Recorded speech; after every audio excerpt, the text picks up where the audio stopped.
everybody, my name is Corinne Campbell, and today I'm going to be discussing with you my Math Center. For my assignment, I decided to do grade level 2, and we're talking about money for the math unit. And so for this assignment, the students are going to need bags with fake money in it, and the money is going to be different in every student's bag. Some students will have just change, some students will have just dollars, and if you have the time, it's great to differentiate this toward your students. If a student is struggling with identifying coins, to give them only coins, and if a student's struggling with big money, to give them more dollars in their bags so that they can try to go to your store to purchase items that they want.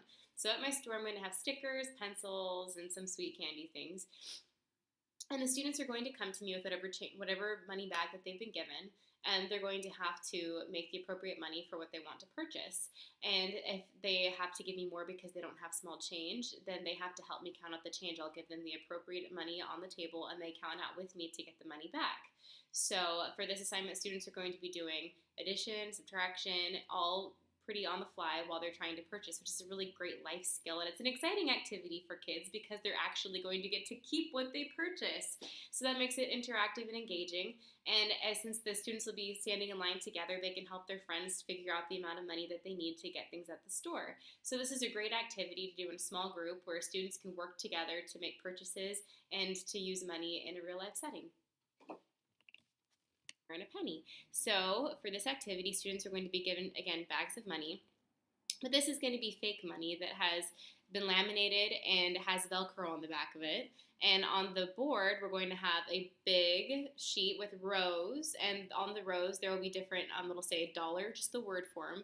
It'll say dollar, and then there'll be a tiny hand-drawn picture of the actual money amount.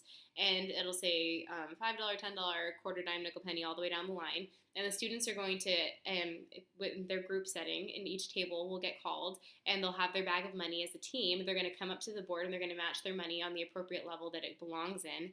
And then before they sit down, they're going to calculate how much money they put up there. So this is doing addition of the math that they had in their bag as a team, and they're also identifying the different types and pieces of money that they have. And then before they sit down, they're going to put their number of how much money they contributed on the board to the right, so that they'll have part of a tally. So that then when the next group goes up, they'll place their money separately, and there'll be a space between each. So when they put all their money up, and make sure that matches their first group's money, and that their group money matches the original where it's being labeled. And then they're going to calculate how much they all contributed, and then they're going to add it to the first groups. And then at the very end, we'll tally how much all the class had as a group for how much money we put on the board. And we'll go through and make sure all the money's where it's supposed to be and that all the values are right.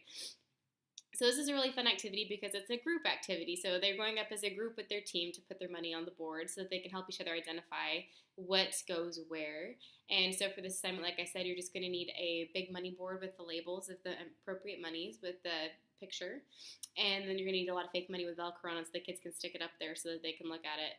And then it needs to be placed on a whiteboard or a chalkboard so that the kids can tabulate how much they're actually contributing and how much their money is worth. So this is my activity number 2.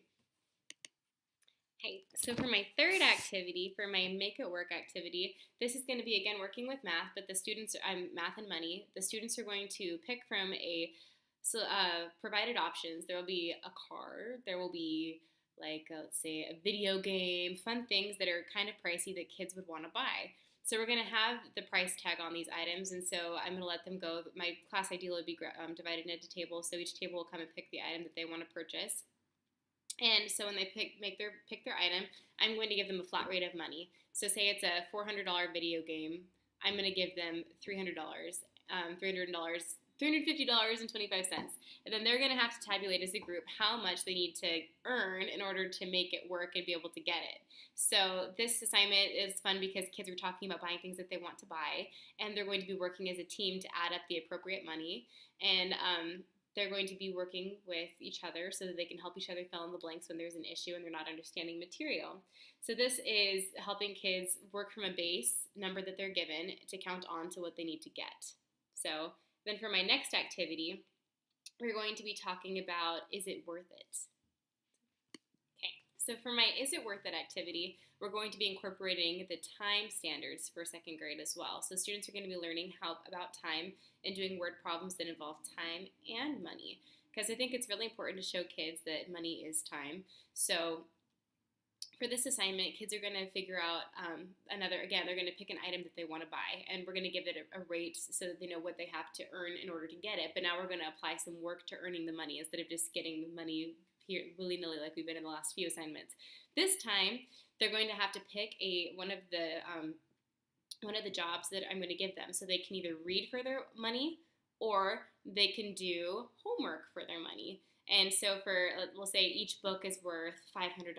Each homework assignment, depending on the type, is worth $20. So they have to figure out if I want to buy a TV that's $200. How many homework assignments would I have to turn in, or how many books would I have to read at what level, and would it be worth it to me to get this assignment? So this is going to be kind of a complex assignment for second graders to be doing, so we probably won't use that big of money digits. It's probably going to be more like it's a $5 pencil, and we're going to be talking about all the different things that we can be doing to get that activity.